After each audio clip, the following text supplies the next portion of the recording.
আচ্ছা, by the way, ওরা আসেনি তোমার সঙ্গে? কারা? ওই বাউন্সাররা তোমার নিজের ব্যাপারে বলবে এবং সেটা মন খুলে বলতে পারবে। তো নিজের ব্যাপারে এইটুকু বলো, তুমি তো রেগে যাও কেন? ক্রিকেটে তোমার ফেভারিট ফর্ম অফ বোলিং কি? বাউন্সার? বেশ, আমরা খুব ভারী আলোচনায় চলে গেছি। মানে দেবারতির এক একটা কথায় 1-2 কেজি ওজন, এত ভারী ভারী কথা বলছে ভাই। আপনারা শুনে নিয়েছেন, আপনারা এবার যা খুশি মিম বানান, ঠিক আছে? আমিও বানাবো, কারণ বলে দিয়েছে কিচ্ছু করবে না। তো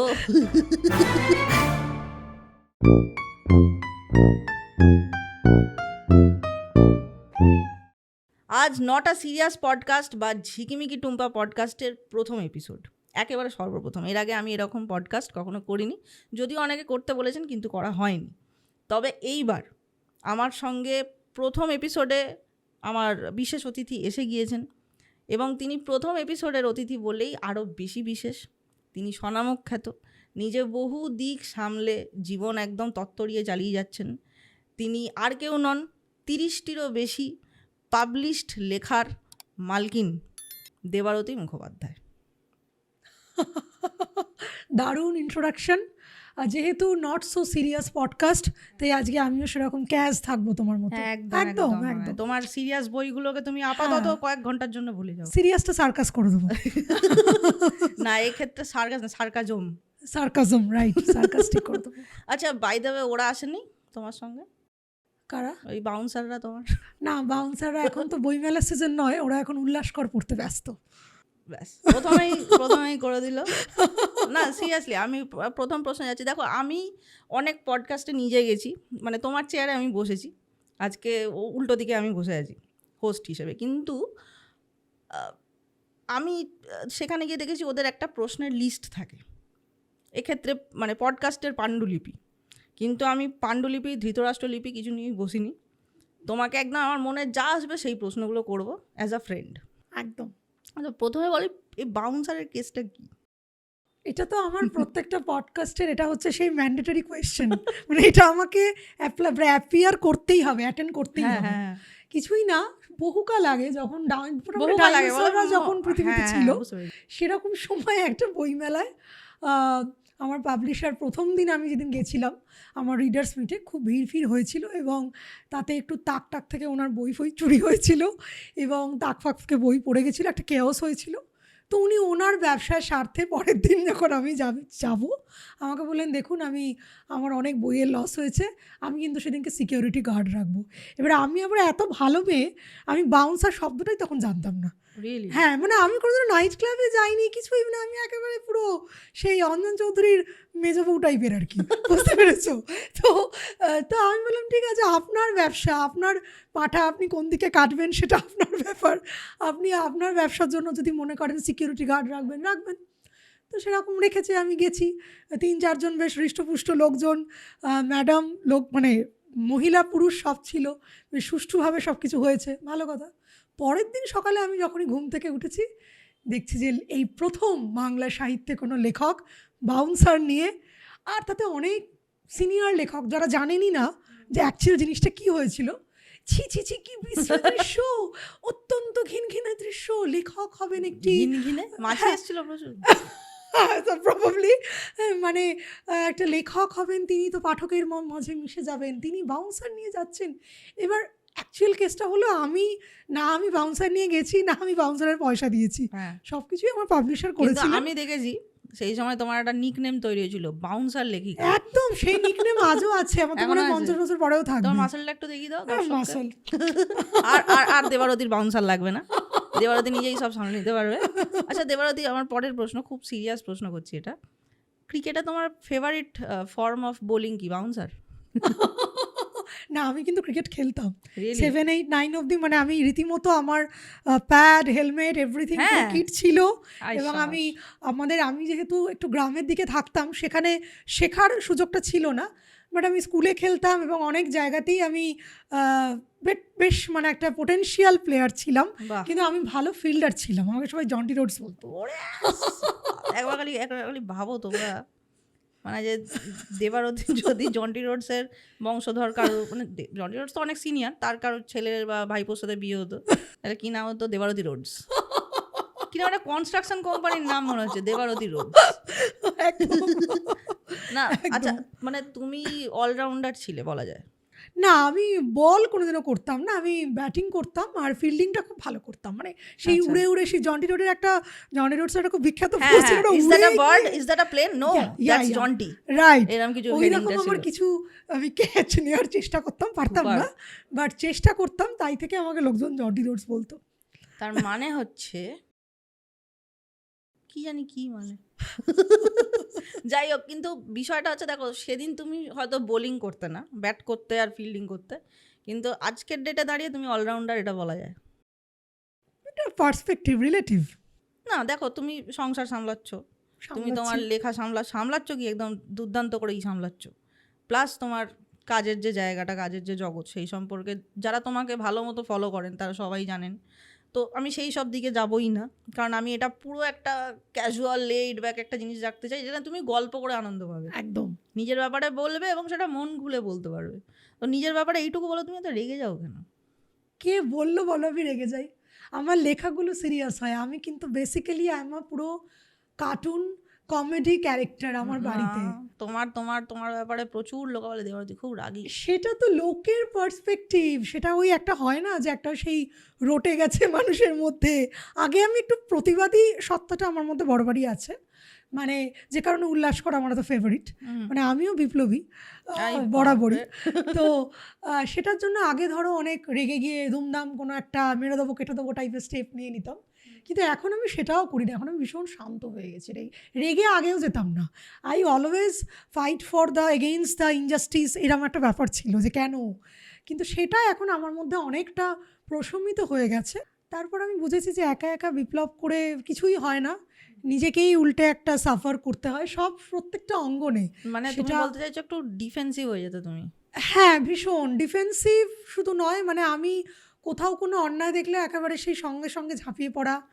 ধরো এবার যে যার বিরুদ্ধে অন্যায়টা হচ্ছে সে চুপ করে গেল, কিন্তু আমি তার হয়ে লড়ে যাচ্ছি, এরকম আমার অনেক হিস্ট্রি আছে। যখন ধরো ফেসবুকে তুমি যখন খুব অ্যাক্টিভ থাকতে, আমি একটা ঘটনার কথা না বললেই নয়, একটি ছেলে একটা মিম বানিয়েছিল তোমার ছবি দিয়ে, তাতে তোমার ছবি একটা কোনো জায়গা থেকে কেটে ওই শার্ক ট্যাঙ্কের একটা কোনো রেফারেন্স ছিল, এবং সেখানে লিখেছিল I don't have expertise in this field so I am out, এরকম একটা কিছু ছিল, তাতে তোমার মুখটা বসিয়ে দেওয়া হয়েছিল ওই ভদ্রমহিলার মুখের জায়গায়।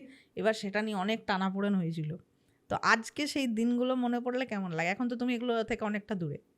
এরকম নয় যে আমার লেখা নিয়ে হাজার হাজার লোকে ট্রোল করেছে, হাজার হাজার লোকে, even I exceptionally I adore the negative reactions. কারণ ধরো কেউ যদি আমাকে বলে ভালো ভালো, সেটা থেকে তো আমার নিজেকে উন্নত করার কিছু নেই, কিন্তু কেউ যদি বলে যে এটা খারাপ, এখানটা খারাপ, সেটাতে আমি বুঝতে পারি যে কোন দিকটা আমার বেটার করতে হবে।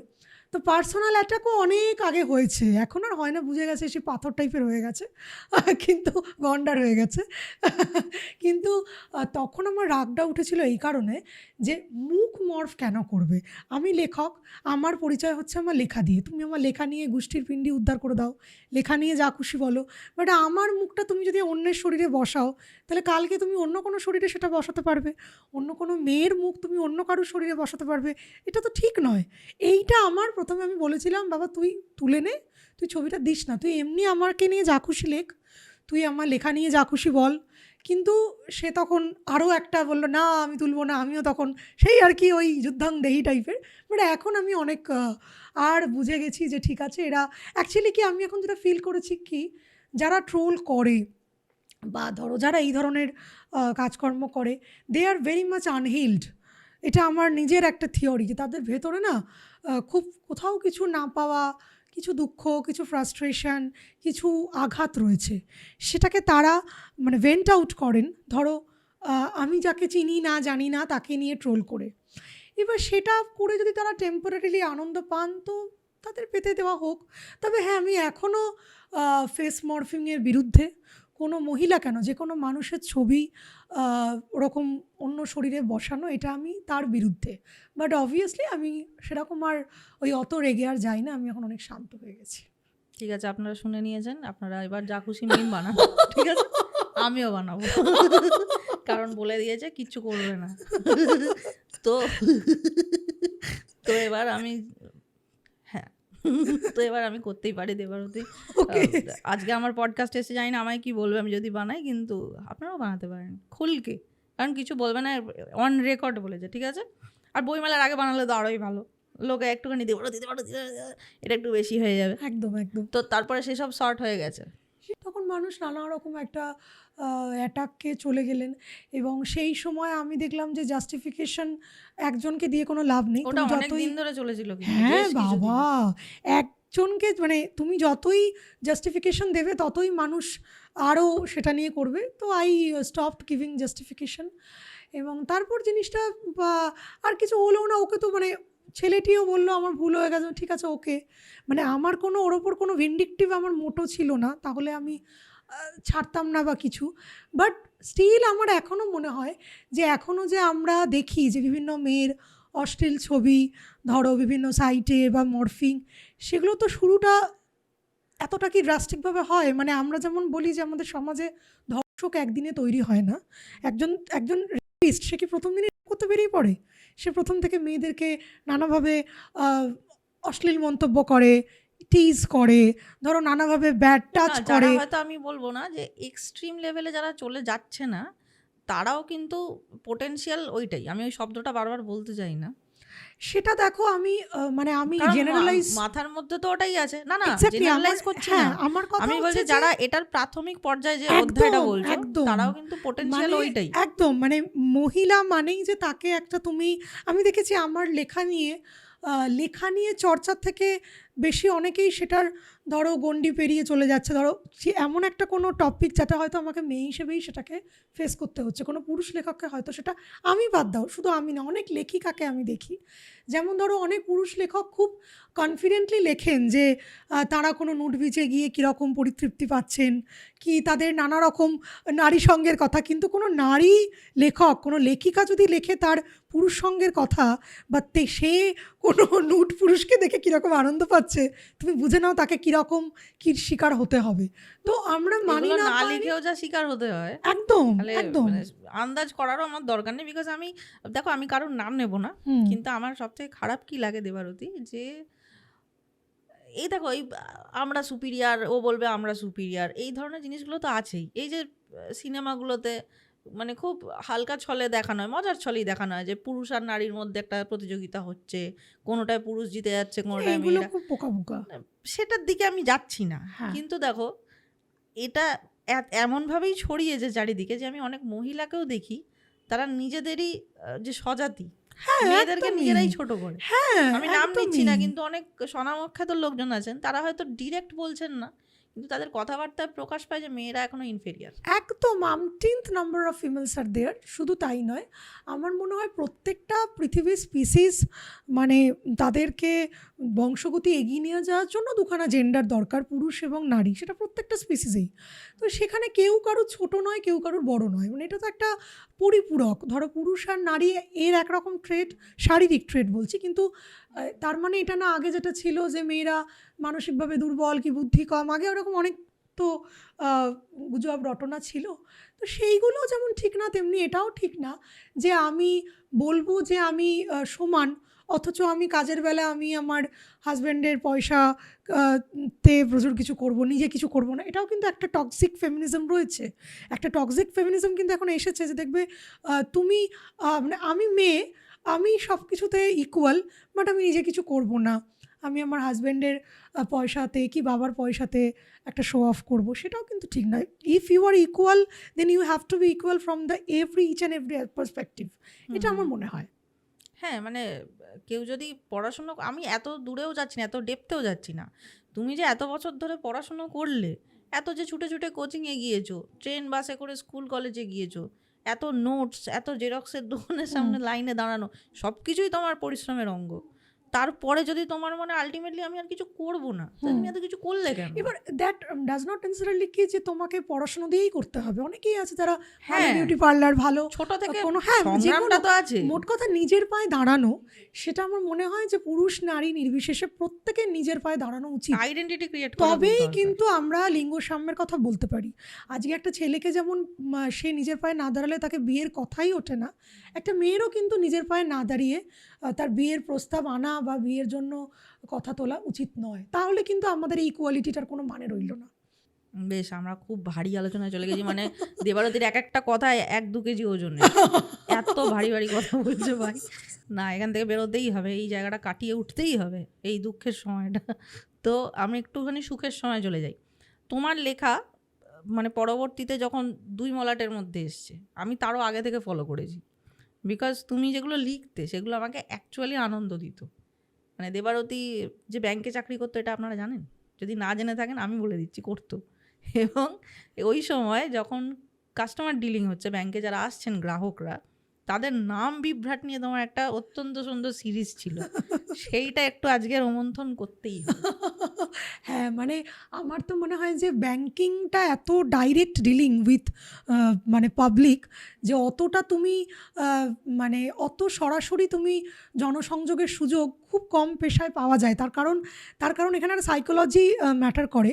কারণ একজন মানুষ যিনি ধরো কোনো সরকারি অফিসে যাচ্ছেন, তিনি একরকম তার সেখানে অ্যাটিটিউড, তিনি ভীষণ সেখানে হাম্বল, বাট তিনিই যখন ব্যাংকে যাচ্ছেন তার ভীষণ একটা কেন কি আমার টাকা ওখানে রয়েছে, আমার সেখানে টাকা রয়েছে, এবং কিছু হলেই আমাদের শুনতে হতো কি, আমাদের টাকায় আপনাদের মাইনে হয়, নাহলে কিন্তু এরকম করে কথা বলবেন না, আমাদের টাকায় কিন্তু আপনাদের স্যালারি হয়। কথাটা কি ঠিক নয়? না, অবশ্যই ঠিক নয়। মানুষের ট্যাক্সের টাকায় তো সরকারি অফিস, ট্যাক্সের টাকা হলে তো সব কিছুই হয়। সে ট্যাক্সের টাকায় তো ধরো আমাদের রাস্তাও হচ্ছে না, লোকে বলে যে ডিপোজিট রেখেছে, সেটা থেকে মনে হয় সেই ডিপোজিটের ইন্টারেস্ট একটু বাড়াবাড়ি, বা তারা লোন নিয়েছে সেই টাকা, এরকম একটা তাদের মানে ভিউ, হ্যাঁ এরকম একটা তাদের পার্সপেক্টিভ। হ্যাঁ, ট্যাক্সটা তো অবভিয়াসলি সেটা প্রত্যেকটা সরকারি কর্মচারীরই তাই, একদম, সেটা না হলে আর হবে কি। তো একটু বলো, এটা বলো একটু। হ্যাঁ, তো এবার তখন আমি একটা ব্রাঞ্চে ছিলাম, সেটা একটু রুরাল ব্রাঞ্চ, আমাদের মানে প্রফেশনারি অফিসার হয়ে ঢোকার পরে রুরাল করতে হতো। তো তখন ওই প্রধানমন্ত্রী যোজনা লঞ্চ হয়েছে, প্রচণ্ড ভিড় আর কি। তো সেই প্রচুর লোকজন আসছেন, তারা ওই 100 দিনের কাজ টাকা নেন। এবার লিঙ্ক চলে গেছে, আমাকে এসে বলেছে যে কী হলো, টাকা পাওয়া যাবে না? একজন বয়স্ক মহিলা, বৃদ্ধা। আমি বললাম না, লিঙ্ক চলে গেছে। উনি শুনেছে লিক করে গেছে। হ্যাঁ, কি হলো, আমার কি হবে এবার, টাকা আমার সব লিক করে গেছে, আমি এবার কি করবো, সর্বস্ব চলে যাবে বলে সঙ্গে সঙ্গে উনি ফিট হয়ে উনি ব্রাঞ্চের মধ্যে পড়ে গেলেন, লিটারালি পড়ে গেলেন। সে কি কাণ্ড, এবার তাকে আবার ধরাধরি করা, মানে তারপরে এরকম অনেক, তারপরে কত রকম নাম, সেই বিবি, তার ছেলের নাম এইটাই আমার মনে ছিল। তারপরে আরেকজন ভদ্রলোক গেছে, তার নাম হচ্ছে, এই নামগুলো বলে দেওয়াটা এখন ঠিক হচ্ছে না, আমি নামটা পাল্টে বলছি, মানে তার সারনেম মন্ত্রী, বলো কি হবে, মন্ত্রী, তার নাতনিকে উনি অ্যাকাউন্ট খোলাতে এসছেন, নাতনির নাম, বুঝতে পেরেছো? মানে এরকম এগুলো আমি লিখেছি আমার ব্যালেন্স শিট উপন্যাসে, আমি লিখেছি। এবং নানা ধরনের, মানে ব্যাংকের চাকরিটা তোমাকে প্রচুর এক্সপোজার দেয়, সেটা রুরাল হলে একরকম এক্সপোজার, আরবান হলে সেখানে আবার সফিস্টিকেটেড একটুখানি, মানে একটু এলিট ক্লাস, সেখানে তোমার আরেক রকম তাদের সাথে আর কি ডিলিং। তো এখন তো আমার যারা বন্ধুরা এখনও ব্যাংকে আছে তারা বলে যে তুই অনেক আগে চলে গেছিস, এখন মানে অনেক চেঞ্জ হয়ে গেছে। বাট তখন সেই সময় মানে নানা রকম এক্সপিরিয়েন্স। আমি এই পডকাস্ট থেকেই এই মাইকের সামনে বসে, ক্যামেরার সামনে বসে বোরোলিনকে আহ্বান জানাচ্ছি আমার পডকাস্টে স্পন্সর হওয়ার জন্য, কারণ খুব সুন্দর করে বোরোলিন, বোরো প্লাস ইত্যাদি নামগুলো উঠে এসছে। তাহলে বুঝতে পারছেন আপনারা কত দূর দূর ছড়িয়ে গেছেন, আমাকেও একটু ছড়িয়ে দেওয়ার চেষ্টা করুন এবং প্লিজ আমার স্পন্সর হয়ে যান, ঠিক আছে? আর হ্যাঁ, পডকাস্ট শুনতে কেমন লাগছে আপনাদের, ভালো লাগছে কি না, কি কেমন লাগছে, যা মনে হয় কমেন্টে জানান।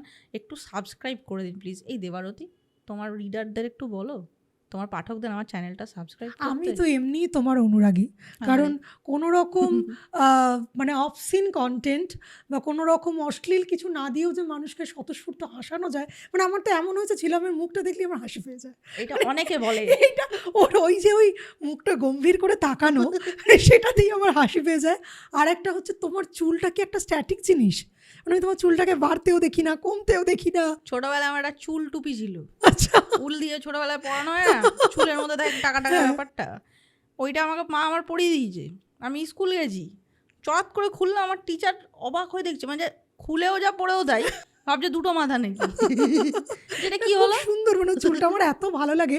আমারও কিন্তু ক্লাস 12 অব্দি পুরো বয় কাট ছিল একদম, মানে কিন্তু এরকমও না, এটা তো মানে স্টাইলিশ একটা কাট না, এটা কোনো কাট না, এটা তোমার একটা ট্রেডমার্ক হয়ে গেছে বলতে পারো, তোমার একটা এটা সিগনেচার। তুমি বুঝছো না ব্যাপারটা, এটা হচ্ছে ন্যাড়া কাট, ন্যাড়া করে যেরাম সেরাম করে যদি চুল ওঠে এরকমই উঠবে।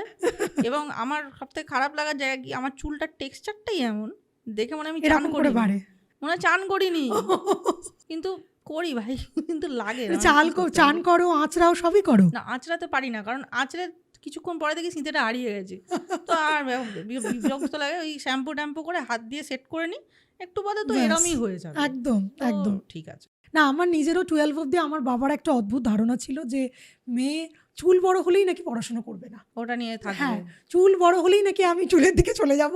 এবার স্বাভাবিক 11-12 পড়ছি, তখন একটু একটু পাকনা গজাচ্ছে, সে আমাকে আর চুল কাটা মানে কি, সে সেলুনে গিয়ে সেই একদম মানে একদম সেই লম্বা, মানে কোনো ডিজাইন ছাড়া স্টাইলিশ, যে ধরো কাকু কি শাওলিন টেম্পলের ওই মঙ্কদের ভক্ত, চুল রাখা যাবে না, একটু আর্মি অফিসার টাইপের বাবার আর কি মানে আমার প্রতি একটা ডিলিং ছিল। তো সেই করে করে আমি 12-এর পর যখন ইঞ্জিনিয়ারিংয়ে ঢুকলাম তখন আমি চুল বাড়াতে শুরু করেছি। না, আমার 12 অব্দি একদম পুরো প্লেন বয় কাট ছিল। আচ্ছা, তুমি লেখালেখিটা শুরু করলে কবে থেকে? লেখালেখিটা আমার একদম ছোটবেলা থেকেই ছিল, ছোট্ট থেকে, মানে আমি ক্লাস 1-2তেও ছোট ছোট গল্প লিখতাম। মানে ক্রিকেট খেলাও চলছে, লেখাও চলছে? হ্যাঁ, ক্রিকেট খেলাটা অনেক সাটল ছিল লেখালেখির তুলনায়। ক্রিকেট ধরো আমি খেলতাম, সেভাবে সিরিয়াসলি কখনো খেলিনি, ওই আর কি সমস্ত কিট ফিট কিনে দিত, আমি মানে ফিল্ডিং ব্যাটিং করতাম প্রতিদিন, ক্রিকেটটা খেলতাম, টেনিসটা খেলতাম, এইসব খেলতাম। আমি একটুখানি ইয়ে টাইপের ছিলাম, একটু মানে অ্যাথলেটিক ঠিক না, একটু ওই টম বয়স ছিলাম আর কি ভীষণভাবে। 12 অব্দি আমার কোনো, মানে আমাকে দেখলে, আমি এত রোগা ছিলাম যে আমাকে 11-12 অব্দি দেখলে বোঝা যেত না যে আমি ছেলে না মেয়ে, বুঝতে পেরেছো, একদম লিটারালি সেটাই। এবার সেই নিয়ে আমাকে প্রচুর বডি শেমিংয়ের শিকার হতে হয়েছে। এবার সেই সময় তো অত ধরো আমরা যেরকম হা হা হা করে উড়িয়ে দিচ্ছি, তখন কিন্তু সেই জিনিসটা আমাদের সময় ছিল না, ভীষণ মনের ওপর আঘাত পড়তো। এবং আমি একটা গার্লস স্কুলে পড়তাম, গার্লস স্কুল, আমাদের স্কুল খুবই ভালো ছিল, বাট যেরকম হয় কিছু কনজারভেটিভ টিচার্স ছিলেন, তারাও নানা রকম আমার শারীরিক গঠন নিয়ে মন্তব্য করতেন, সেগুলো নিয়ে আমার ভীষণ দুঃখ হতো। 11-12এও তাই, যাই হোক, তারপরে আলটিমেটলি 12-এর পরে আমি একটু মোটা টোটা গায়ে একটু মাংস টাংস লাগা শুরু করলো। তো সেই সময় আমি লেখালেখি অনেক ছোট থেকে করতাম, বাট তারপরে মাঝখানটা যেমন হয় ওই 7-8 থেকে ধরো ইঞ্জিনিয়ারিং অবধি লেখাটা ছিল না, তখন আমি বই পড়তাম প্রচুর। আবার যখন মোটামুটি সব কিছু সর্টেড, ব্যাংকে ঢুকে গেছি, আগে তো আইটিতে ছিলাম, তারপর যখন ব্যাংকে ঢুকে গেছি তখন মনে হলো যে এবার সিরিয়াসলি একটা কোনো আমাকে প্যাশন, কারণ শুধুমাত্র এই চাকরি আর বাড়ি, এই চাকরি সর্বস্ব লাইফটা হলে আমি পাগল হয়ে যাব। তার কারণ হচ্ছে আমি basically I am very boring person. হ্যাঁ, মানে আমি মদ, সিগারেট, গাঁজা, হুক্কা কিচ্ছু খাই না, ঠিক আছে, কোনো সেরকম নাইট ক্লাব ফাইট ক্লাব কিছু যাই না, মানে কোনো যেই নাচা, that's a very good thing, but এর জন্য আমার অনেক শুনতে হয়। এক্স্যাক্টলি, আমাকেও আগে শুনতে হয়, এখন আর শুনতে হয় না। কি রে, একটু আরে ভাই খাই না। হ্যাঁ, না আমার ভালোই লাগে না, মানে আমার কথা হচ্ছে যেটা আমার ভালো লাগে সেটা আমাকে যদি মেরেও ফেলে আমি খাবো। যেমন ধরো ফুচকা, আমরা সবাই জানি শরীরের পক্ষে ভালো নয়, বাট স্টিল আমি খাবো। ফুচকা শরীরের জন্য ভালো না, মানে বেশি খেলে অবভিয়াসলি তো অনেক কিছু বলে, জল, সেই জলটা আমার কাছে কেউ যদি মানসিক সমস্যার প্রতিকার চাই আমি ফুচকা খেতে বলি, সেটা তো অবভিয়াসলি মেন্টাল হেলথটাকে বাড়ায়। ফুচকা ইজ ইম্পর্টেন্ট, জল এগুলো তো বলো ভালো না, জল পেটের জন্য অত্যন্ত ভালো। তো সে কিন্তু আমার যেটা খেতে ভালো লাগে না আমি খাই না, আর আমার যেটা খেতে আমি এনজয় করি না আমি খাই না। আর আমি কোনোদিনও তোমার ওই ধরো নাইট ক্লাব বা বন্ধুদের সাথে পার্টি এসব কোনোদিনই আমার ছিল না। আমি ভেরি বোরিং পার্সন, মানে আমি ছোটো থেকে খালি বই পড়তাম, বই মানে গল্পের বই, এবং গল্পের বই পড়তাম, কুইজ করতাম, এইসব করতাম, যে কারণে লেখালেখিটা না থাকলেও আমি বই নিয়ে থাকতাম। নাটক করতাম, আমি অনেক নাটক তো করেছি। তুমি বুঝলে কি করে যে তুমি দেখো এক একটা বইয়ের শব্দ সংখ্যা তো প্রচুর, মানে আমি নিজেও লেখালেখি শুরু করেছি কয়েক বছর হলো, কিন্তু আমার ওই এত লিখতে গিয়ে না আমার মাথা খারাপ হয়ে যায়, আমার এত পেশেন্স নেই, যে কারণে আমি ছোট গল্পের বাইরে কিছু লিখি না। আর আমি আবার ছোট গল্প লিখতে পারি না। আমার হচ্ছে 7,000 7,500 ওয়ার্ড হচ্ছে ম্যাক্স। আর আমার তারপর আমি হচ্ছে লিখতে পারি না। 50,000 ওয়ার্ড হ্যাঁ হচ্ছে আমার কাছে অল্প। হ্যাঁ, এটার কারণটা হচ্ছে কিছুই না, কারণটা হচ্ছে আমি একটু বিস্তৃত পরিসরে গল্প বলতে পছন্দ করি। হ্যাঁ, ছোট গল্পর থেকে আমার মনে হয় যে অনেকটা জুড়ে লিখলে আমার ওই অনেক সাবপ্লট, অনেক রকম চরিত্রে টানা পড়ে তুমি অনেক, ডিটেলিংটা পছন্দ হ্যাঁ করো। ডিটেলিংটা পছন্দ করি, এটা একটা কারণ। আর দ্বিতীয় কথা হচ্ছে ছোট থেকে আমি যে বললাম লিখতাম, আমি যখন ক্লাস 5-এ পড়ি তখন 2000 সাল, মানে কথা মানে ওই মিলেনিয়াম আর কি, খুব হইচই হচ্ছে সেই সময় একটা খুব বড় ক্রিয়েটিভ রাইটিং কম্পিটিশন হয়েছিল, কথা প্রবন্ধে মিলেনিয়াম বলে। সেখানে তোমার বিচারক ছিলেন সুনীল গঙ্গোপাধ্যায়, বিভাস চক্রবর্তী, সৌমিত্র চট্টোপাধ্যায়। তো ওইটাতে আমি উইনার হয়েছিলাম। তখন আমি খুব মানে মোটামুটি স্কুলের মধ্যে একটা ছোটোখাটো সেলিব্রিটি কিছুদিনের জন্য হয়ে গেছিলাম। তো সেটার যখন প্রাইজ নিতে গেছিলাম গোর্কি সদনে, আমাকে সুনীল গঙ্গোপাধ্যায় সবাই ধরো বলছে কি বড় হয়ে হতে চাও, আমি বলেছিলাম বড় হয়ে আমি লেখিকা বা সাহিত্যিক বা অথার কিছু একটা হতে চাই, মানে এরকম বলেছিলাম। তো ওটাতে উনি খুব খুশি হয়েছিলেন। সুনীল গঙ্গোপাধ্যায় আমায় খুব মাথায় হাত রেখে একটা আশীর্বাদ করেছিলেন, তাই জন্যই মনে হয় একটুখানি এখনও কিছু পাতে দেওয়ার মতো লিখতে পারি। তুমি সেই তোমার মোটিভেশন পাও। হ্যাঁ, ওটা একটা আমার বিশাল মোটিভেশন ছিল যে আমি লিখবো।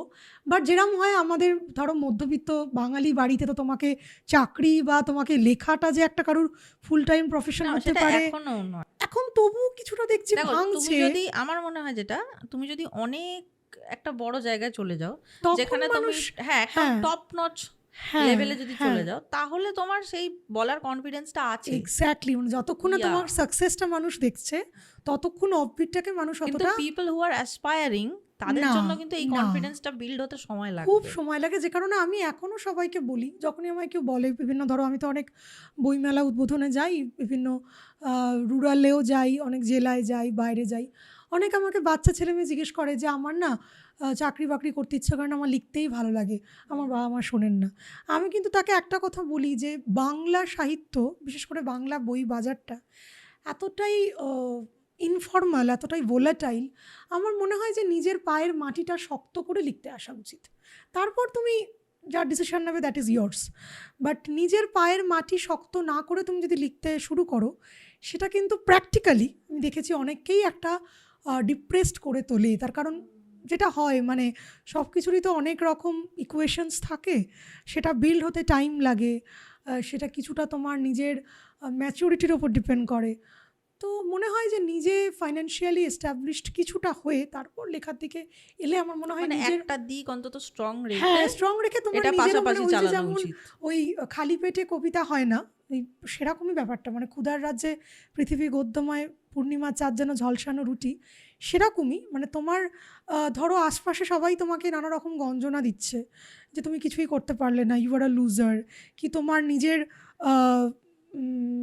আর্থিক ধরো স্বাবলম্বন তৈরি হয়নি, সেই অবস্থায় কি তুমি অত ফ্রিলি ভাবতে পারবে? লেখাটা তো একটা ক্রিয়েটিভ জিনিস, সেটা তো তুমি মানে ইটস নট আ ম্যানুয়াল কাজ যে তুমি জাস্ট মনে খুব দুঃখ হাও হাও করে কাঁদতে কাঁদতে লিখছি, এরকম তো হয় না। হ্যাঁ, মানে সেটা তো সম্ভব নয়।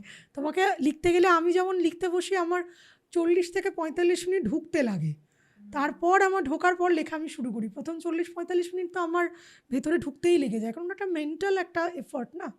তো এই যে এত ছোট বয়স থেকে লেখালেখি, সেখান থেকে আবার ক্রিকেট খেলা, তারপরে আবার চাকরির প্রস্তুতি, চাকরি পাওয়া, তারপরও বিভিন্ন রকমের তর্ক বিতর্ক হয়েছে তোমার কাজের মধ্যে, কাজ সম্পর্কিতই, এবং সেখান থেকে আজকে এতটা সময় পেরিয়ে খুব ম্যাচিওর দেবারতী উল্লাসকর লিখে ফেলেছেন। নিজের পিঠ চাপড়াতে ইচ্ছে করে না, নিজের পিঠ চাপড়াতে ইচ্ছে করে না। মনে হয় যে মানে ওই যতদিন আছি পৃথিবীতে রান করে যেতে হবে, এটাই আমার মোটো। পিঠ মানে স্যাটিসফ্যাকশন লেভেলটা আমার একদমই আসে না বলেই আমি এত অস্থির হয়ে থাকি সবসময়। মানে যখন কিছু লিখি তখন মনে হয় যে মানে এটা তো দুর্ধর্ষ কিছু লিখে ফেলছি যখন লেখার মধ্যে থাকি। যখন সেটা তো মানে কমপ্লিট হয়ে যায়, তারপর যখন বইটা বেরোয়, নিমা এখানটা কীরকম হলো, এখানটা কেন এরম করলাম, মানে তখন নানা রকম আর কি একটা অতৃপ্তি কাজ করে। উল্লাসকর এত তো মানে উল্লাসকরের নামটা অনেকেই জানেন, আবার অনেকেই হয়তো জানেন না, নতুন শুনবেন।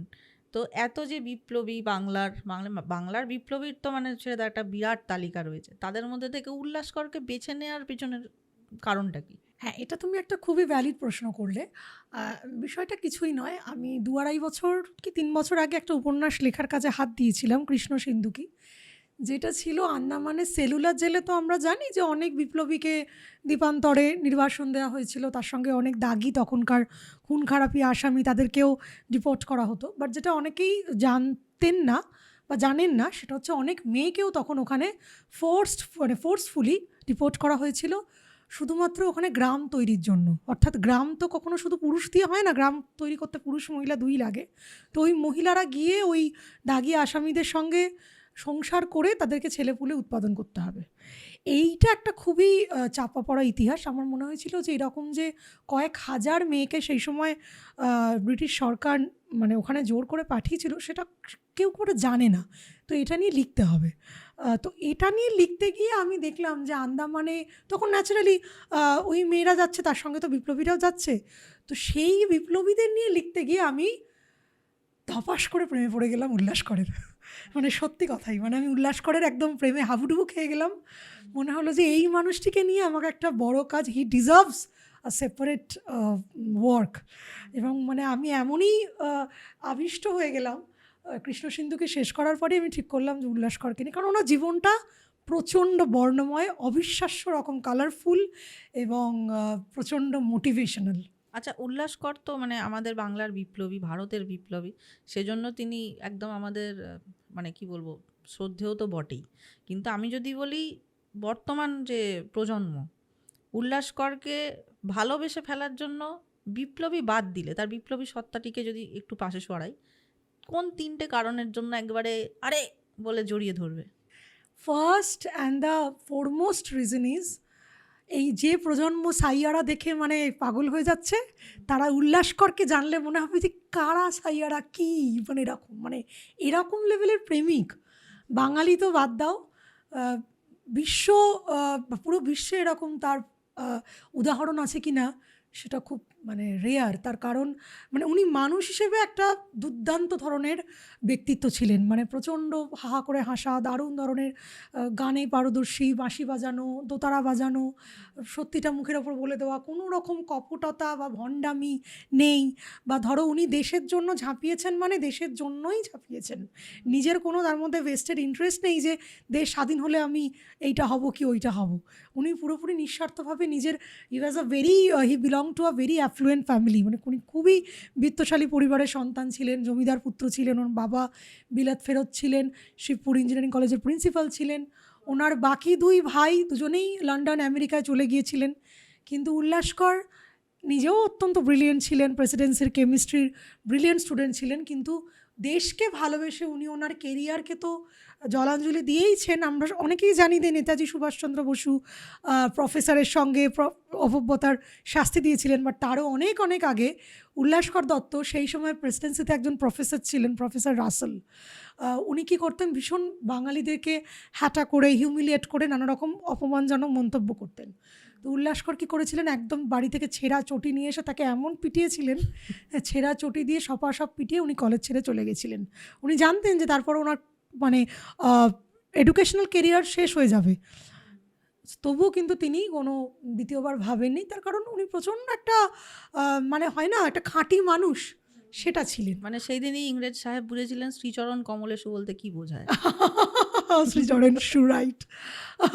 তো আর যেটা ওনার আরেকটা দুর্ধর্ষ দিক, সেটা হচ্ছে উনি ছোট থেকেই ওনার সঙ্গে প্রেম ছিল বিপিন পালের, ভারত বিখ্যাত নেতা বিপিন চন্দ্র পাল, তার মেয়ে লীলার। তো ওনারা দুজনেই খুব এনলাইটেন ফ্যামিলির। লীলাও প্রেসিডেন্সিতে পড়তেন, উল্লাসকরও প্রেসিডেন্সিতে পড়তেন। তখনকার দিনে দুজনেই স্বদেশী আন্দোলন এবং বয়কট আন্দোলনের সঙ্গে জড়িয়ে পড়েছেন। এবং 2 পরিবারের মধ্যেও মোটামুটি একটা ঠিক হয়েই ছিল যে দুজনেই ব্রাহ্ম ছিলেন, যে তারা বিয়ে করবেন। এরকম সময় উল্লাসকর যখন বানাতে গিয়ে, ওনাকে বলা হয় ভারতবর্ষের প্রথম বোমা মানব, কারণ দেশীয় পদ্ধতিতে বোমা উনি প্রথম বানিয়েছিলেন। তো যখন ধরা পড়লেন পুরো গ্যাংটা আলিপুর বোমা মামলার, যে মুরারিপুকুর বাগানবাড়ি থেকে, তখন তো উল্লাসকর দত্ত এবং বারিন ঘোষের ফাঁসির অর্ডার বেরোলো। ফাঁসির অর্ডারের উনি আপিল কিছুতেই করবেন না। যাই হোক, অনেক কিছুভাবে ওনার মা এসে তাকে যাবজ্জীবন দ্বীপান্তরের জন্য ফাঁসিটা পাল্টে মানে আন্দামানে নির্বাসন হলো। উনি যখন আন্দামানে চলে গেলেন তখনও কিন্তু লীলা ওনার জন্য অপেক্ষা করেছিলেন, এবং লীলার সাথে ওনার চিঠি চালাচালি হতো, অনেক কিছু হতো। এবং তারপরে কি হলো, উল্লাসকরকে ওখানে ইলেকট্রিক শক দেওয়া হতো। তার কারণ উল্লাসকর এতটাই ব্রিলিয়েন্ট কেমিস্ট ছিলেন, ওনার যে বোমাগুলো তৈরি করেছিলেন সেই বোমাগুলো যখন মুরারিপুকুর বাগানবাড়ি থেকে উদ্ধার হয়, ব্রিটিশ গভর্নমেন্টের যারা বম্ব এক্সপার্ট তারা দেখে অবাক হয়ে যায় যে এরকম এত ফাইন কেমিক্যাল কম্পোজিশনের বোমা কী করে কে বানালো। তখন ঠিক করা হয় যে উল্লাসকরকে কি করা হবে, বন্দি অবস্থাতে তাকে কোনোভাবে তার ব্রেনটাকে নষ্ট করে দেওয়া হবে। তাকে ইলেকট্রিক শক দেওয়া হতো, তাকে উল্টো করে ঝুলিয়ে মাথায় চটের বস্তা বেঁধে পেটানো হতো, মানে মাথায় মারা হতো। এভাবে ওনার ব্রেনের অনেক নার্ভ ছিঁড়ে যায়, অনেক উনি মানসিক বিকার দেখা দেয়। হ্যাঁ, অকেজো করে দেওয়াটাই ছিল লক্ষ্য। এবং আন্দামানে প্রায় তোমার বেশ কয়েক বছর থাকার পরে ওনাকে পাঠিয়ে দেওয়া হয় ম্যাড্রাসের একটি মানসিক হাসপাতালে। সেই সময় সেখানে চলে যাওয়ার পরে লীলার সাথে ওনার সংযোগটা বিচ্ছিন্ন হয়ে যায়, এবং লীলা বা কেউ পরিবারের বুঝতে পারছিলেন না যে আদৌ উল্লাসকর বেঁচে আছে নাকি। আন্দামানে তো প্রচণ্ড অত্যাচার হতো তাদের উপরে, মানে মারাত্মক অত্যাচার, এবং কিছু হলেই কাউকে ধরো মেরে তাকে সমুদ্রে ভাসিয়ে দেওয়া হতো, তাকে সেখানকার ধরো খেয়ে কোনো হিসেব নেই, কোনো কিছুই নেই। তো সেই করে করে তখন লীলা তো তখন মানে প্রচণ্ড মেন্টালি ডিস্টার্ব। তখন তিনি লন্ডন চলে গেলেন। লন্ডনে গিয়ে উনি এগ্রিকালচার নিয়ে পড়ে উনি বম্বেতে এলেন। বম্বেতে এসে উনি খুব বড় চাকরি করতেন মহারাষ্ট্র গভর্নমেন্টে, লীলা পাল নিজে এগ্রিকালচার অফিসার হিসেবে। প্রায় 40 বছর সেই সময়, তুমি ভাবো, মানে আজ থেকে 80-90 বছর আগে একটি মেয়ে 40 বছর অবধি অবিবাহিত রয়েছে, that's not a matter of joke. তখন 40 বছর বয়সে কি উনি যখন দেখছেন যে উল্লাসকরের কোনো ট্রেস নেই, তখন উনি বিয়ে করছেন ওনারই একটা কোনো সেই সময়কার কোনো সঙ্গীকে, নৃপেন বসুকে। তো ওনার আদি বাড়ি ছিল এখন বাংলাদেশে, তখন তো অবিভক্ত বাংলা, কুমিল্লার ব্রাহ্মণবেড়িয়ার কালীকচ্ছ গ্রামে। উনি ওখানে চলে গেলেন, অনেক বছর উনি ওখানেই থাকতেন। নিজের মনে নিজেই নৌকো বানাতেন, গোল গোল নৌকো বানিয়ে সে নৌকো করে ঘুরতেন, বাঁশি বাজাতেন, দোতারা বাজাতেন, নিজের মনে থাকতেন উনি। প্রায় ধরো তারপর দেশ স্বাধীন হয়েছে, গ্রেট ক্যালকাটা কিলিং, দেশ স্বাধীন হচ্ছে, তারপরে উনি একদিন কলকাতায় এসেছেন। হঠাৎ করে উনি জানতে পারলেন, তখন কিন্তু ওনার বয়স ধরো 62, 63, 64 এরকম। উনি জানতে পারলেন যে লীলার স্বামী মারা গিয়েছেন অ্যাক্সিডেন্টে। এবং লীলা একদিন ওই এগ্রিকালচার অফিসার ছিলেন বম্বেতে, মহারাষ্ট্রর যে রুরালে আর কি সুপারভাইজ করতে গিয়ে প্রচণ্ড রোদে একটা সানস্ট্রোকে ওনার পুরো শরীর প্যারালাইজ হয়ে গেছে, লোয়ার পোর্শন। তো দেখার কেউ নেই ওনাকে। তখন যিনি মানে বিধানচন্দ্র রায়, উনি নিয়ে এসে পিজি হসপিটালে ভর্তি করেছেন, এবং খুব খারাপ অবস্থা।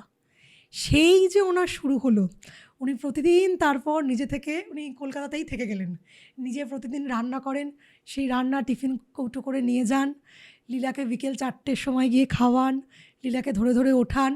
এরকম কিছুদিন কাটলো। তারপরে উনি সবাইকে বললেন যে আমি লীলাকে বিয়ে করব। মানে তখন উনি 65 বছর, আর লীলারও বয়স 61, এটা মতান্তর আছে। কেউ বলেন উনি 2 বছরের ছোট লীলা, কেউ বলেন 4 বছরের ছোট। মোট কথা দুজনেরই প্রৌঢ়ত্বরও শেষ আর কি। এবং তার উপর সম্পূর্ণ তিনি পঙ্গু, মানে এরকমও নজির আছে, আমরা দেখি যে পঙ্গু মাকেও সন্তান ফেলে যায়, এরকমও নজির আছে। সেখানে ভাবতে আশ্চর্য লাগে কতটা নির্লোভ, কতটা উনি একটা মানে গৃহী সন্ন্যাসী ছিলেন, যে ওই বয়সে পৌঁছে কবেকার প্রেমিকা, তার 40 বছর আগে ওনাদের শেষ দেখা হয়েছিল, সেই প্রেমিকাকে উনি, তার বিয়ে হয়েছে, তিনি বৈধব্যের শিকার হয়েছেন, তিনি পঙ্গু, সেই অবস্থায় বিয়ে করছেন কেন না শুধুমাত্র সেবা করার জন্য। এবং সেই বিয়েতে কিন্তু উল্লাসকরের বাড়ির কারোর মত ছিল না। ন্যাচারালি ওনার বিয়ের বয়স পার হয়ে গেছে, এবং যাকে বিয়ে করছেন তিনি প্যারালাইজড, তিনি অনেকটা বয়স, বিধবা, অনেক রকম কনস্ট্যান্ট তখন যেরকম থাকে। কিন্তু উনি তাকে বিয়ে করছেন, এবং বিয়ে করে কিছুদিন এখানে ছিলেন কলকাতায়, প্রচণ্ড অর্থকষ্ট, মানে দুজনে ওরা রামমোহন লাইব্রেরির বারান্দায় থাকতেন, এরকমও হয়েছে। কিন্তু কিছুতেই উনি সরকারের কাছ থেকে 1টি টাকাও স্বাধীনতা সংগ্রামী যে পেনশন নেননি, উল্টে দিতে গেলে উনি তাদেরকে দূর করে তাড়িয়ে দিয়েছেন। তো এরকম পরে কিছুদিন পরে উনি কলকাতা ছেড়ে চলে যান শিলচরে, এবং যতদিন বেঁচে ছিলেন, আমি শিলচরেও গেছি, আসামের শিলচর, সেখানে উনি স্ত্রীকে নিয়েই থাকতেন, স্ত্রীকে খাওয়াতেন, সমস্ত তার প্রাকৃতিক কাজকর্ম, শৌচকর্ম সব কিছু করাতেন। স্ত্রীকে সেই যেরকম আদর করে মা যেমন সন্তানকে খাওয়ায় সেরকম করে উনি স্ত্রীকে ভাত খাওয়াতেন। শুধু তাই না, লীলা খুব সূর্যাস্ত দেখতে ভালোবাসতেন। তো বিকেলবেলা উনি কোলে করে স্ত্রীকে ছাদে নিয়ে যেতেন, সেই স্ত্রী সূর্যাস্ত দুজনে দেখতেন, তারপর ওনারা ফিরে আসতেন। এরকম করতে করতে যখন লীলা মারা গেলেন, তারপরে শেষ 2-3 বছর উনি বিশ্বাসও করতেন না যে লীলা মারা গেছেন। উনি কী করতেন, প্রতিদিন 2টো করে থালা থাকতো, না ও তো মার তো হসপিটালে আছে, যে কোনো সময় চলে আসবে। তোমার চোখ ছলছল করছে। যাকে আমি এটা নিয়ে আর শুনতে যাই না, বিকজ বইটাও তো পড়তে হবে। হ্যাঁ ঠিক, মানে আমি বলতে চাইছি যে উল্লাসকর এরকম প্রেমিক, আর মানে প্রত্যেকটা ছোট ছোট ঘটনা আছে। আমিও ধরো কিছু ফিকশনালাইজ করেছি। তোমার মনে হবে যে প্রতিটি মেয়ে প্রেমিক হিসেবে ওনাকেই চায়, ওনাকে ছাড়া আর কাউকে চাওয়া সম্ভব নয়। ব্যাস ঠিক আছে, আমার তুমি বইটা এনেছো আশা করি, বইটা দেখাও। এটা হচ্ছে উল্লাসকর, আমার বই, এটা রিসেন্ট original যেটা। ছবি? হ্যাঁ এটা এরকমই অরিজিনাল দেখতে ছিল? ছবি, একদমই এরকমই দেখতে ছিল, এবং টল ডার্ক অ্যান্ড হ্যান্ডসাম যাকে বলে। আর এটা যদিও আমার দেশভাগ একটা সিরিজ আমি শুরু করেছি, তার সেকেন্ড বইটা কৃষ্ণ সিন্ধুকিটাকে রেখেছি। এটাই হচ্ছে উল্লাসকরের প্রথম জীবনটা রয়েছে, মানে উনি শিলচরে রয়েছেন, সেই অবস্থায় উনি রোমন্থন করছেন ওনার প্রথম জীবন, প্রেম জীবন, লীলা। তো এটা কিছুদিন আগেই তোমার টাউন হলে প্রকাশিত হয়েছে। তো এটা তো লিখতে লিখতে আমি নিজেই বললাম যেটা প্রেমে নিমজ্জিত হয়ে গেছি, মানে আমার তো আমার নিজের হাজব্যান্ডকেই আর পছন্দ হচ্ছে না। মানে কথায় কথায় ওরও সারনেম দত্ত। তুমি কি দত্ত, মানে এই দত্তের কাছে তুমি তো মানে ওনার দুটো পদবী, উল্লাসকর দত্ত? না উল্লাসকর ওনার নামটাই উল্লাসকর, খুব অদ্ভুত নাম। ও মা, হ্যাঁ উল্লাসকর নাম। সমানে ভেবে যাচ্ছে ওনার বোধহয় দুটো না, title। অ্যাকচুয়াল ওনার সারনেম হচ্ছে দত্তগুপ্ত, বাট ওনারা দত্তগুপ্ত ইউজ করতেন না। আচ্ছা, উনি আমার পূর্বপুরুষদের মধ্যে কেউ। হ্যাঁ তো হ্যাঁ, তুমি কি দত্তগুপ্ত? আমি শুধু গুপ্ত, গুপ্ত, কিন্তু আচ্ছা। এই যে এটা তো বদ্যিদের হ্যাঁ ক্ল্যান, হ্যাঁ, এনাদের দত্তটা গুপ্ত হয়ে গেছে। দাশগুপ্ত, সেনগুপ্ত, হ্যাঁ দত্তগুপ্ত। একদম। তো উল্লাসকর ওনার নামটাই খুব অদ্ভুত, এবং এই জন্য উনি এতটা সার্থক নামকরণ খুব কম দেখা যায়। তার কারণ উনি সারাক্ষণই উল্লাসে মেতে থাকতেন। মানে যখন ওনার ফাঁসির আদেশ হয়েছে আলিপুর জেলে, তখনও উনি মানে চর্চা করছেন, যখন ওনাকে অ্যারেস্ট করছে মুরারিপুকুর বাগানবাড়ি থেকে, যে ইন্সপেক্টরটার ভুঁড়ির ওজনটা কত, 3 মণ না 3.5 মণ। তারপর যখন ওনাকে ফাঁসির আদেশ দিচ্ছে, তখন প্রচণ্ড হিউমারাস, প্রচণ্ড উইটি ছিলেন। হ্যাঁ শিওর, বাহাতে নিচ্ছি। হ্যাঁ আমি তো বাহাতি। অনেক এটা রেয়ার ছবিও আছে পেছন দিকে, এবং উল্লাসকর এবং লীলার বয়সকালে দুটো ছবি আমি উদ্ধার করেছি শিলচর থেকে। সেটা হ্যাঁ, শিলচরে আমি গিয়েছিলাম এবং শিলচর থেকে পেয়েছি। তো এটা ঠিক উপন্যাস বলবো না নন ফিকশন বলবো জানি না, তার কারণ এটাতে কোনো চরিত্রই কাল্পনিক নয়, মানে কোনো চরিত্রই কাল্পনিক নয়। সব আগেকার দিনের লোকগুলো না এরকমই হতো, খুব খাঁটি হতো। আমি আমার নিজের দাদু তিম্মাকে দেখেছি, মানে they were always enough for each other. একদম কন্টেন্ট সব ব্যাপারটা। সময়। হ্যাঁ, মানে এমন না যে সারাদিন একে অপরকে আই লাভ ইউ বলছে, না সেটা তো সে এক্সপ্রেশন, উল্টে চিৎকার করছে, হ্যাঁ। এই লোকটাকেই আমার পছন্দ না, একদম তো বলছে বেশি বকো না, কিন্তু সেই লোকটার জন্যই সব, একদম, আবার সেই মহিলার জন্যই এই লোকের সব। একদম। হ্যাঁ মানে যাই হোক, খুব ভালো হোক, বই তোমার হুহু করে চলুক। হ্যাঁ, না, উল্লাসকর হুহু করে সম্পর্কে চলার আর থেকেও- কিছু বলো না, হ্যাঁ, এবার মানে বই আমার মেলার জন্য অপেক্ষা একদম, করো। মানে আমি চাই যে বাঙালি যে অনেক বিদেশি রোম্যান্টিক হিরোকে আইডিয়ালাইজ করে, কিন্তু আমি চাই যে বাঙালির এত বড় একজন রোম্যান্টিক হিরো ছিলেন, যিনি parallelly as a revolutionary, as a romantic hero, দুটোতেই আউটস্ট্যান্ডিং। মানে ওনার মতো অ্যাকশন হিরো খুব কম ছিল। উনি যেভাবে মানে বোম তৈরি করতেন, যেভাবে অ্যাকশন করতেন, এবং ওনার মতো প্রেমিকও খুব কম ছিল। এরকম একটা মানে মিশ্রণ বাঙালির যে ছিল, বাঙালির এটা মনে রাখা উচিত। এটা একটা বলতে পারো আমার তাগিদ, যে উল্লাসকরকে প্রত্যেকটা বাঙালি জানুক। উল্লাসকর সম্পর্কে জানলাম, সত্যি এত কিছুই জানতাম না, মানে এক সিকি ভাগও জানতাম না, কিন্তু যত জানছি তত আমাদের দেশের বিপ্লবীদের প্রতি, তাদের মানসিকতার প্রতি কি বলবো, একটা আলাদাই, দেখো তাদের প্রতি আমাদের শ্রদ্ধা সম্ভ্রমের জায়গা একদমই আলাদা, কিন্তু তাদের যে প্রেমিক সত্তা সেটা কজনেরই বা আমরা জানতে পারি। এটা যে জানতে পারলাম, একটা মানুষের তো শুধু একটা দিক হয় না, মানে উনি একজন ট্যালেন্টেড মানুষ ছিলেন, এত দিল খোলা মানুষ ছিলেন, হাসাতে পারতেন, নিজে হাসতে পারতেন, জীবনটাকে মানে উপভোগ করতে চেয়েছিলেন সব ক্ষেত্রে। এই যে বলছো অ্যারেস্ট হওয়ার সময় পুলিশের ভুঁড়ি কতটা হতে পারে সেটা নিয়ে উনি কথা বলছেন। তো এরম একটা মানুষ যে মানে জীবনের শেষ অধ্যায়টুকু প্রথম প্রেমকে নিয়ে কাটালেন, তাও আবার ওইভাবে।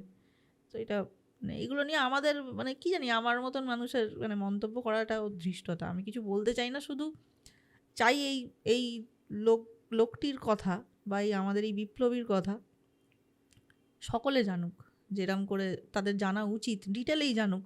তোমার বইটা তো এসেই গেছে, লোকে জানবে। এই অবশ্যই আপনারা সবাই পড়বেন কিন্তু। উল্লাসকর নামটাই অদ্ভুত, উল্লাসকর না, নামটা খুব পজিটিভ নাম একটা একদম। ওনার শুনলেই যে মনে হবে বাকি যে আনন্দ। দুজন ভাই তাদের নাম কিন্তু নর্মাল, মোহিনীমোহন, সুখসাগর, কিন্তু ওনার নামটাই সুখসাগর? হ্যাঁ সুখসাগর। আমাদের শ্রীরামপুর একটা রেস্টুরেন্ট আছে, হ্যাঁ এই আমিও সুখসাগর। যেতাম সুখসাগর। কি সব কথা আছে। এইটাই হচ্ছে আমাদের podcast, not a serious podcast. আমরা যাকে খুশি আমরা প্রমোট করে দিই, দেখো কোনো ব্যাপার না, অন্যরা করবে না কিন্তু, কিন্তু আমি অবশ্যই করে না। দিলাম। Well done Sukhsagar. যাই হোক, দেবারতী বই খুব মানে ভালোভাবে মানুষের কাছে রিসিভড হোক, সবাই খুব পছন্দ করবে তো বটেই, কারণ এরম সাবজেক্টটাই একটা অন্য রকমের। আর তোমার অলরেডি নামডাক আছে, কিন্তু সেই নামডাক আরও বাড়ুক, আরও ডাকনামগুলো বারুক। হ্যাঁ ডাকনামগুলো বাউন্সার দেবারতী না। যাই হোক, তারপরে আরেকটা নামও তোমার দেয়া উচিত ছিল আমার মনে হয়, কি? কারণ তুমি একবার খুব একটা ডিজিজের শিকার হয়ে হ্যাঁ গিয়েছিলে, সেটা তো অবশ্যই। তারপরে ফিরে এসছো। বাউন্স ব্যাক দেবারতীটাও কিন্তু খারাপ না। রাইট, একদম। তো যাই হোক দেবারতী, অনেক শুভেচ্ছা রইলো, ভালো থেকো। বইমেলায় দেখা হচ্ছে, একদম একদম আমার স্টলেও কিন্তু আসতে হবে, একদম, জানিয়ে রাখবো। ডেফিনেটলি। আর ঝিলাম এমন একজন মানুষ যে কিছুটা উল্লাসকরের মতোই, যার কোনো ভনিতা নেই, কোনো মুখোশটা আলাদা নয়, কপটতা নেই, ভীষণ একটা মানে ন্যাচারাল, যেটা খুব ভালো লাগে। ওই যে দত্তগুপ্ত গুপ্ত, একদম। মানে এখানেও তোমরা নেপোটিজম, আবার ভুলভাল কথা। তো সেই জন্য ওর সাথে আড্ডা মেরে ওর সাথে গল্প করে ভীষণ ভালো লাগে, যে নিজেকে একটা আর্টিফিশিয়াল দেখাতে হয় না। আচ্ছা একটা কথা, তোমার জন্য একটা গিফট আছে, ছোট্ট করে দিয়ে দিচ্ছি। গোল্ডেন ডিলাইট, যে চায়ের ব্র্যান্ডটির আমি আবার ঘটনাক্রমে একটুখানি ব্র্যান্ড অ্যাম্বাসাডার, তাদের তরফ থেকে একটি চায়ের প্যাকেট তোমার জন্য। দার্জিলিংয়ের একদম অথেন্টিক ফার্স্ট ক্লাস চা, যেটা অনেকেই ভুলভাল জায়গা থেকে কিনে ফেলেন, তারা মনে করেন ওটা ফার্স্ট ক্লাস। ওটা যে কত রকম কত নম্বর ফ্লাস কেউ জানে না, কিন্তু এটা সত্যিই ফার্স্ট ক্লাস।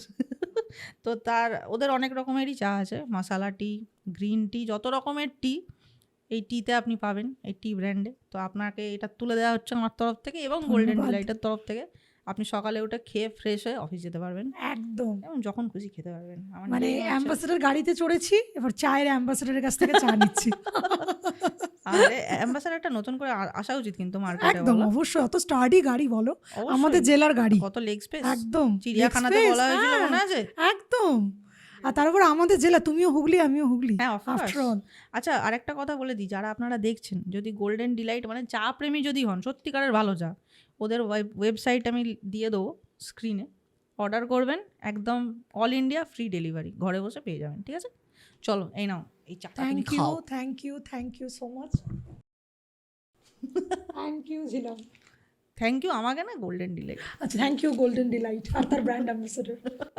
তো কেমন লাগলো আমাদের এই নট সো সিরিয়াস পডকাস্ট? আমার সঙ্গে ছিলেন ঝিকিমিকি টুম্পা দেবারতী মুখোপাধ্যায়, ঝিকিমিকি টুম্পা রাইটার। না সত্যিই খুব মানে হাসি মুখের মানুষ। হয়তো বিভিন্ন সময় বিভিন্ন মানুষ রেগে যায়, চিৎকার চেঁচামেচি করে, মাথা গরম করে অনেক কিছু বলে, কিন্তু আলটিমেটলি ক্যামেরার সামনে এবং ক্যামেরার পিছনে মানুষটি হাসি মুখের মানুষ। একটু মানিয়ে গুছিয়ে চললেই হয়, সবাই মিলে, তাই না? এত ঝগড়া মানে ভালো হয় আমার একদম ভালো লাগে। একদম, আমার খুব শান্তিপ্রিয়, একদম আমিও খুব শান্তিপ্রিয় হয়ে গেছি। শান্তিপ্রিয় বন্দ্যোপাধ্যায় লিখতেন না খেলার কলাম, উনি থাকলেন বলতে আমার নামটা তুমি নিয়ে নাও, আমি এতটাই শান্তিপ্রিয়।